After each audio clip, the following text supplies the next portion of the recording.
Sejarah Islam mencatat setidaknya ada 9 wanita-wanita mulia yang dijamin masuk surga, yang patut dicontoh muslimah zaman sekarang.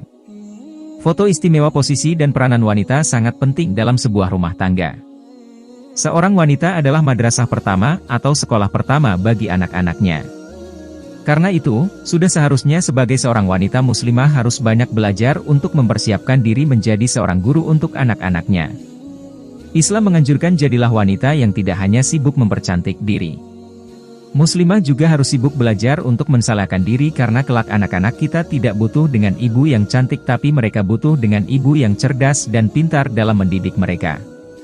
Karena seorang ibu adalah penentu dari akhlak seorang anak.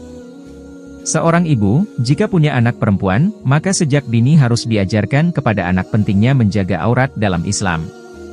Artinya, si ibu harus juga menjaga pakaiannya secara syar'i. Rasulullah Shallallahu Alaihi Wasallam bersabda, ada 2 golongan penghuni neraka yang aku belum pernah melihatnya. Yaitu suatu kaum membawa-bawa cemeti laksana ekor sapi yang digunakan untuk memukuli orang, maksudnya, para kaki tangan penguasa yang zalim. Dan kaum wanita yang berpakaian tetapi terlihat auratnya, cara dan jalannya melenggang-lenggok, sedangkan kepalanya seperti punuk unta yang miring, karena rambutnya dimodel sedemikian rupa. Mereka tidak akan masuk surga dan tidak akan mencium baunya surga.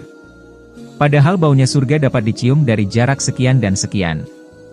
Nah, siapa saja wanita-wanita mulia yang patut dicontoh oleh muslimah zaman sekarang? Setidaknya, sejarah Islam pernah mencatat wanita-wanita mulia yang Allah jamin masuk surga. 1. Siti Hadijah. Beliau merupakan istri Rasulullah Shallallahu Alaihi Wasallam yang melahirkan anak-anak Rasulullah, setia dan mendukung Rasulullah Shallallahu Alaihi Wasallam walaupun ditentang hebat oleh orang kafir dan musyrik, mengantarkan makanan kepada baginda ketika baginda beribadat di Gua Hira. 2. Siti Fatimah. Putri Rasulullah Shallallahu Alaihi Wasallam yang tinggi budi pekertinya. Sangat kasih dan setia kepada suaminya Ali karamallahu wajah walaupun Ali miskin. Tidur berbagi satu bantal dan kadang-kadang berbantalkan lengan Ali. Rasulullah Shallallahu Alaihi Wasallam pernah berkata, aku takkan maafkan kamu wahai Fatimah sehinggalah Ali maafkan kamu. 3. Siti Aisyah. Beliau istri Rasulullah Shallallahu Alaihi Wasallam yang paling romantis. Sanggup berbagi bekas makanan dan minuman dengan Rasulullah. Di mana Nabi Shallallahu Alaihi Wasallam minum, di situ beliau akan minum menggunakan bekas yang sama. 4. Siti Hajar. Istri Nabi Ibrahim yang patuh kepada suami dan suruhan Allah Subhanahu wa Ta'ala.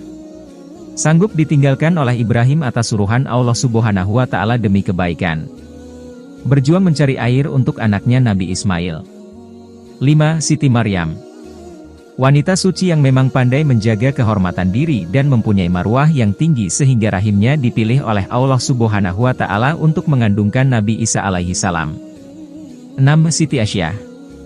Istri Firaun yang tinggi imannya dan tidak gentar dengan ujian yang dihadapinya daripada Firaun laknatullah. 7. Siti Aminah. Wanita mulia yang menjadi ibu kandung Rasulullah Shallallahu Alaihi Wasallam. Mendidik baginda menjadi insan mulia. 8. Siti Mutiah.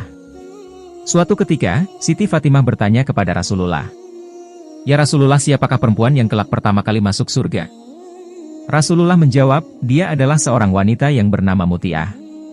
Beliau adalah contoh istri yang patut dicontohi dan dijanjikan Allah Subhanahu wa Ta'ala syurga untuknya karena setianya kepada suami, menjaga makan minum, menyediakan tongkat untuk dipukul oleh suaminya sekiranya layanannya tidak memuaskan hati, berhias dengan cantik untuk tatapan suaminya saja.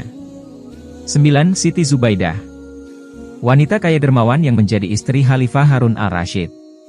Sanggup membelanjakan semua hartanya untuk membina terusan untuk kegunaan orang ramai hanya niat karena Allah Subhanahu wa Ta'ala.